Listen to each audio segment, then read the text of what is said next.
Hey everybody, this is my 2.0 video for Jars of Clay song Overjoyed.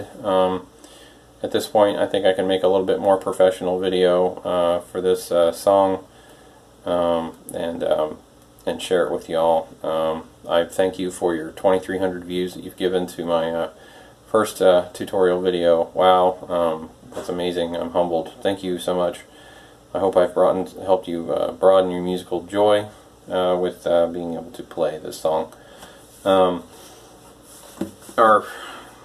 go ahead and we'll look at their chart that I have for this. Took an old chart and cleaned it up. Looks a lot better. It's a lot better organized. Everything's bolded, so it's in good shape. If you want to take a minute and pause the video as you need to look at this over. Here's our verse 1. Here's our first chorus and verse 2, and that's the end of my first page that I have here. So like I said, as you need to, pause the video and look at everything and rewind it and come back to me talking about it and explaining the guitar. This video is going to focus on the rhythm guitar part. So there's some chord nuances in there, like with our A minor, where your bass player might cover that root A note. Or you can kind of get away with not playing it per se, I believe, in my opinion, with just a lone acoustic guitar, and not worrying about with the A minor / E note. I'm not really worrying about playing that E bass note, and I still feel like it sounds like the song, and it sounds like what Matt did on the record, or very, very close to it. So let's get into that, shall we? Excuse me. One little quick musical history note. The first record by the band Creed, of all bands that I know most Jars of Clay fans are probably not into, or the notoriousness that's come with that band since everything that's gone down in history with them. Anyway. The first song from the first record actually helped me figure out Overjoyed by Jars of Clay, so I'm thankful for that. So anyway, we'll go into that. The D minor ninth. I know you're told to do something like this down here, and you know when you play it, it's not right, if you listen to the record enough. So what I believe this has got to be it. It sounds like what Matt's doing, in my opinion, and that sounds like this. So in terms of the finger, my choice of fingers is my pointer and my ring finger being on the 3rd string, 5th fret here with the pointer, and 6th and 2nd string, 6th fret on the 6th. Okay, there, and then leaving my open, my 1st string open, E string, and playing my D string. So I can get that root D note. I am caring about my root chord note in this chord, and not so much in the next two as much. And I'm letting my bass player carry the weight of those notes in my A minor and A minor with /E. So here we go. And I kind of let that ring out, and let me explain the way I do the change. There I do my D minor 9, and for my A minor I do this.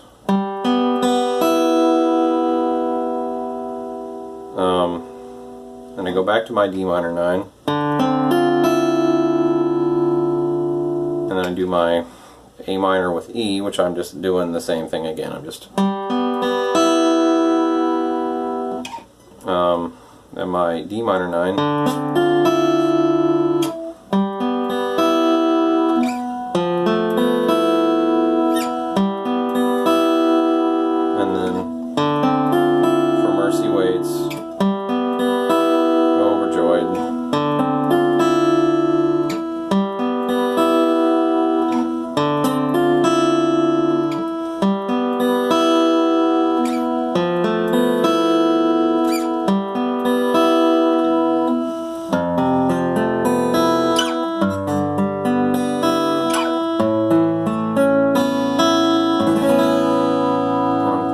finding, freeing me. And this shape actually turns out to be really handy for the chorus, but we'll get to that in a minute. Let me play that at sort of a slower pace so you can hear the changes with the vocals. I'll try to sing as best I can on the lead part here. Here we go.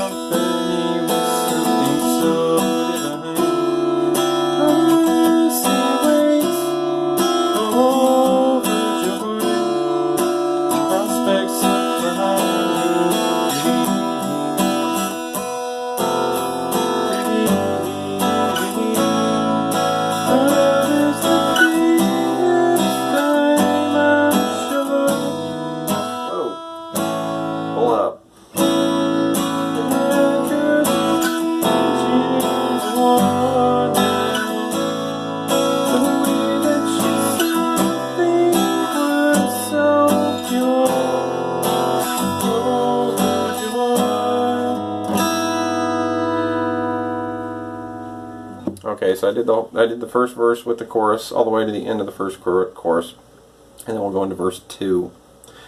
Verse 2, in terms of the chord progression, there is no change whatsoever in terms of what the chords that happen from verse 1. You can rewind the tape and go back and see that.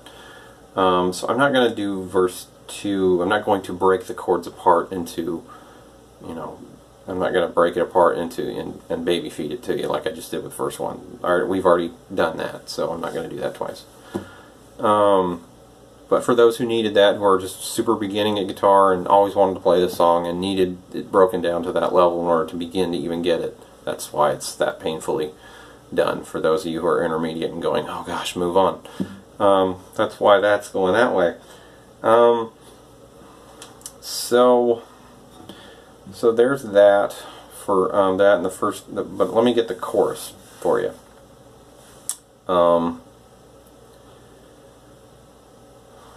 And explain the chording. One thing I will also explain is I used to get hung up more on like a D minor ninth needing to look a certain way on the guitar. When I figured out that you can do a D minor ninth here, you can do a D minor ninth here, you can do a G chord here, you can do a G chord here, you can do a G chord here, then I started to not think like that so hard. It's more about what notes you use than it is what shape you use. Like the way this D minor ninth lines up on the guitar, it's because chord names are lined up in terms of piano, and piano puts everything, lowest to highest, with no low high than the note in the middle, and then even something over here. That's why it's a little bit different world for guitar players than it is for keyboard players per se. Not that that isn't possible with keyboards, but it's sort of not at the same time. And the way that the guitar's not, a keyboard is one straight line of notes. A guitar is 6 straight lines of notes that if you can go, you also go up and down as well as left and right. So there's sort of an added, instead of just going this way, you go this way with guitar, up and down, left and right. So I'm kind of getting into the guitar theory along with explaining the song. Again, this is something for beginners, really, what I'm saying here. There's a nifty chord shape that I like, that I use when I play, especially on the chorus. It covers the A chord, it covers the C major 7th, and it covers the G chord without having to change the shape. You just have to slide it around. The E7/G sharp is the only thing that I have to do a slight movement on, and I used to do it, I'll tell you the truth, I used to do it this way, down here. Big stretch. And that's not wrong, it's just doing it here. See how when you strum fast, it sounds the exact same, and it's not, and it's 3 frets instead of 4. And it actually is more conducive to playing with this shape for my A, my C, my F, and my G to move into this. And I'm not sure that's not how Matt does it exactly. I can't remember how Matt does it, but it sounds right. And it just flows so much better with this chord, and this chord makes playing that so much easier. So I solved a few different problems by doing this chord shape.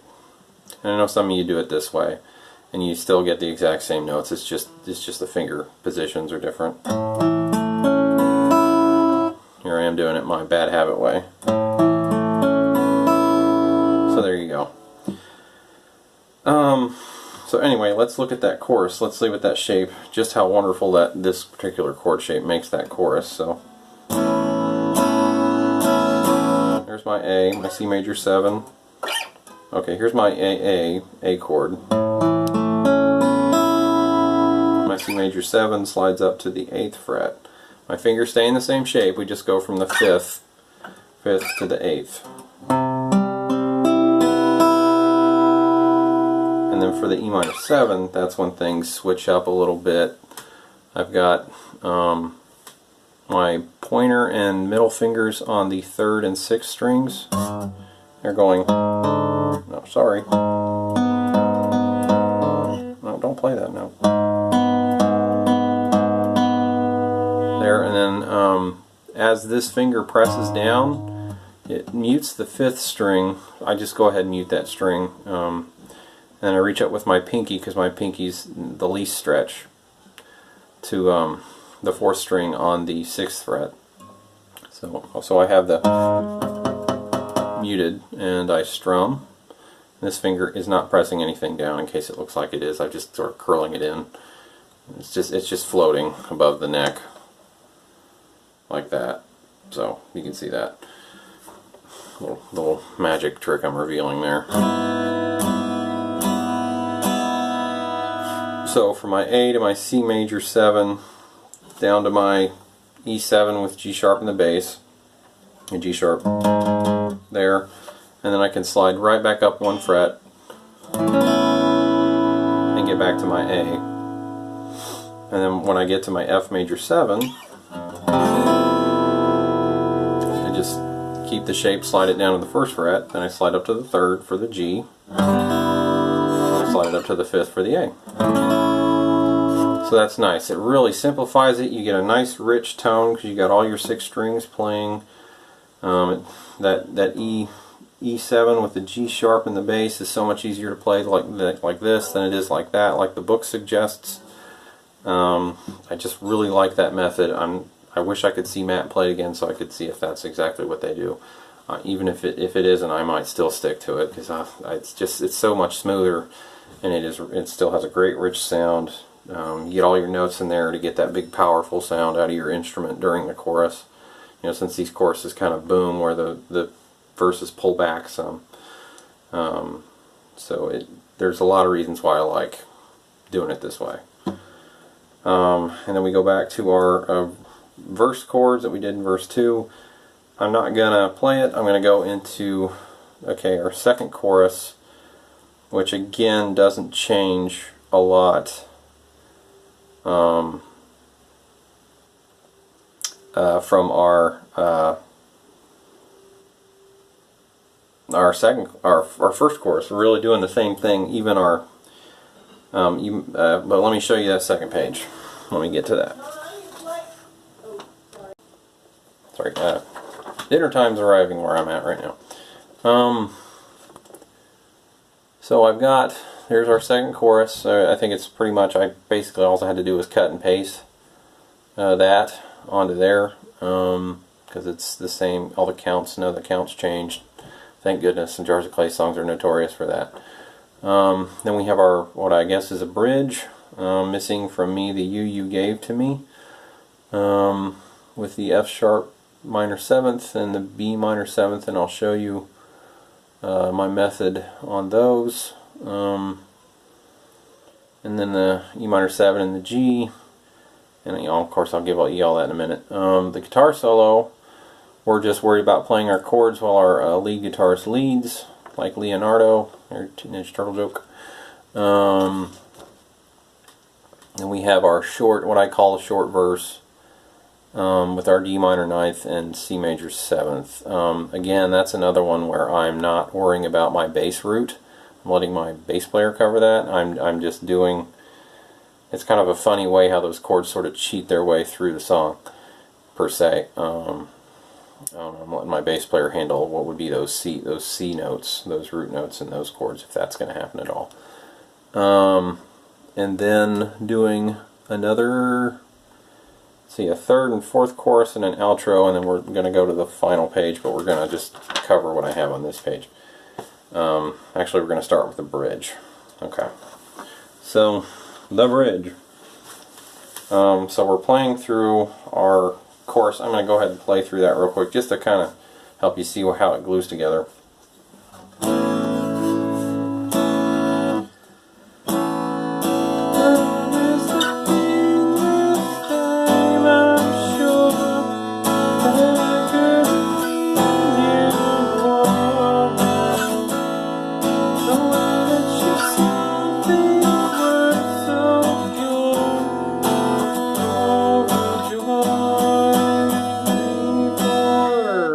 To the F sharp minor.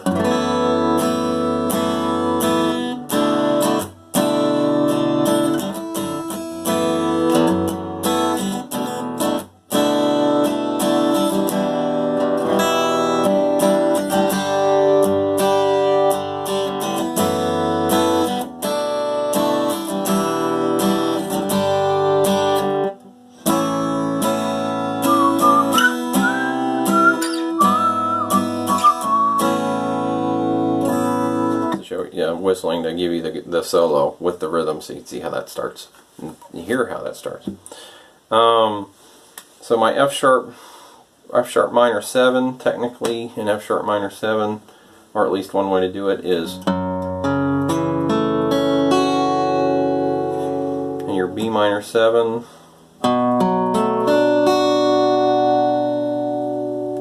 I don't do the full-on bar, I do more of an open version, excuse me. So what I do instead is which kind of is more conducive with our kind of chords, since we're leaving those B and E notes open in this version of how to play this song, which I think may or may not be conducive to the actual way it was actually played. So there's our F sharp minor 7 open version of the chord, and then B minor 7 being that, and we're doing our F sharp minor 7, B minor 7 twice. As always, don't forget to go back and look at the chart if anything I'm saying is confusing. And then our E minor 7.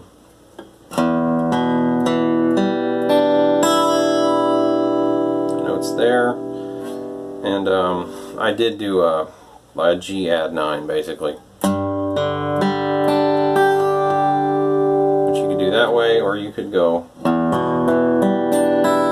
and then again to keep those B and E open strings consistent with the other chord changes. And then doing the one you gave to me, F sharp minor 7, B minor, E minor 7, G6, and A. So we could be going like this.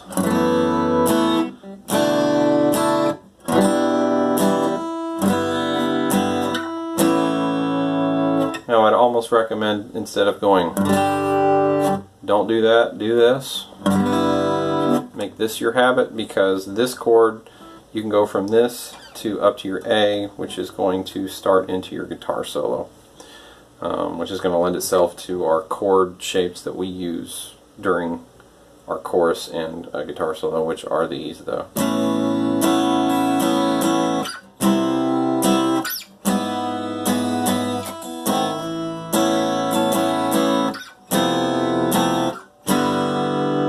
So, yeah. So I would play it that way. Your guitar solo, like I said, the chords are the chorus chord progression. And you just have a really cool Beatle-esque guitar solo going on.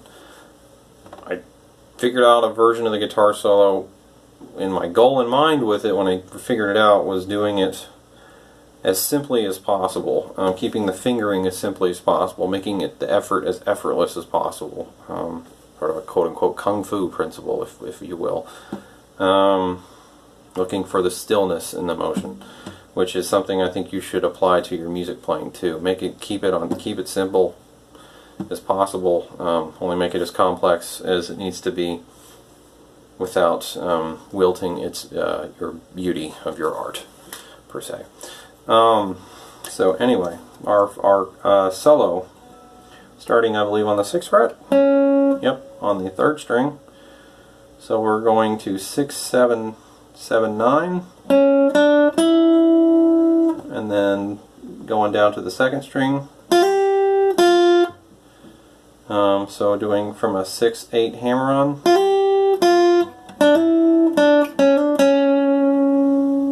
So that's so you have 6, 7, 9 on our 3rd string, then 6, 8, 6, 8, 6, then 7, 9, 7, 6, 7, 6, then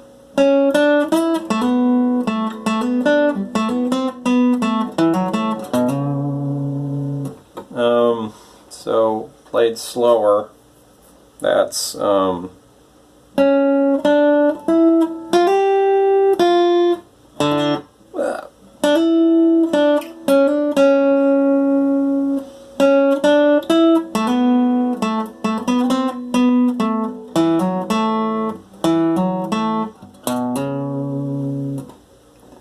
so, and then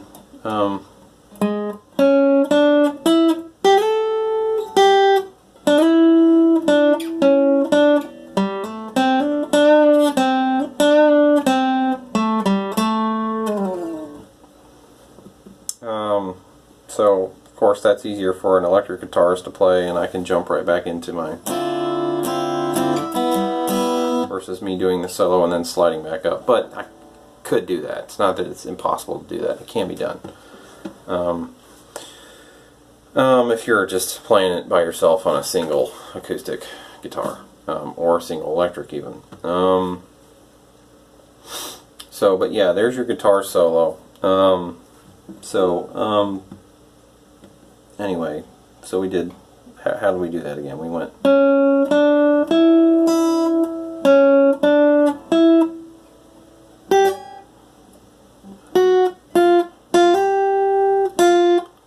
here, let me get this up close so you can really see it, so I don't have to hear any complaints about, oh, the guitar's low, we still don't have it, or something. No offense. That's that. Okay, here we go. I had people say I didn't break it apart, or they wanted tabs or things like that, and I'm like, I'm not going to make tabs. I'm going to do the video, and I'm going to make a thorough video, so you shouldn't need tabs.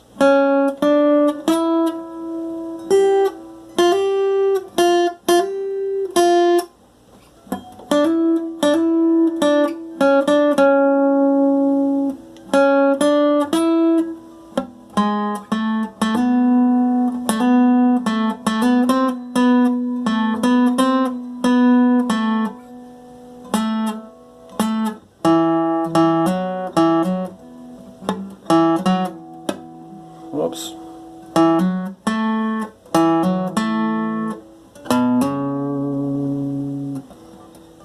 Okay, then back to the 3rd string. You could even just, if your pinky's useless in terms of pressing things down, I understand. I have a weak pinky too, so.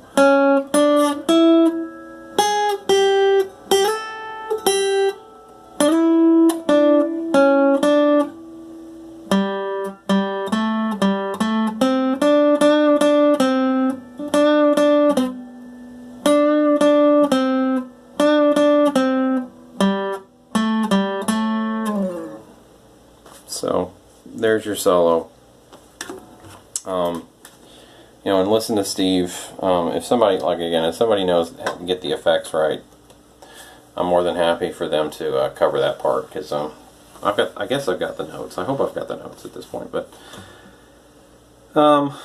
so that we got through, we survived our guitar solo, and now we're moving on to our short verse. So again, pause the video and look at the chart for chords there. Once again, I'm doing my quote-unquote fudgy rhythm chords that get us through that.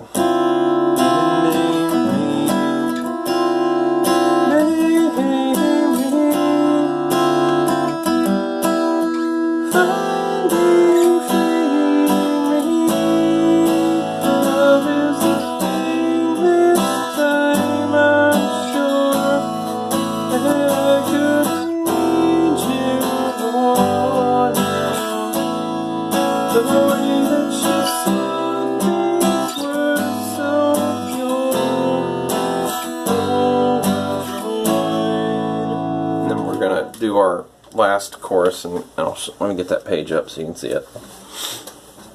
Again, remember, this is a video. You can rewind it if I explain something too quickly and you can hear me say it again. You can pause it, you can stop it, you can take a break and go to the bathroom or do something, or take a breath, or go say a prayer, or do whatever it is you need to do. God, please help me learn the song, whatever, or more important things going on in your life even. So anyway, here's the last page, and you can see how it's pretty much the chorus again. So you at this point you should be getting familiar with that, and then it's just doing the F, G, F, G, F, G, E / G sharp at the end, right there. So so let's just do that real quick, and then I think we'll call this video done. So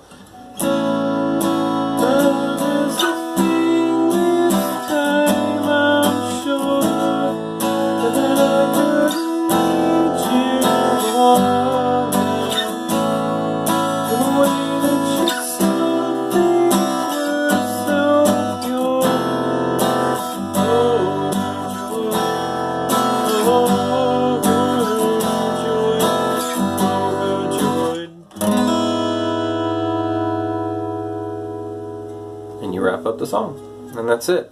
So there you go. There's Overjoyed. Hopefully this tutorial is much better than the old one, or even my performance. I took the time to really go over the solo. I talked about my method, the magic of this chord shape, the history, everything. You kind of got a pretty thorough lesson out of this. It's about 30, the video's approaching 30 minutes, so it's what you would have paid for a lesson for free. So so I have no regrets.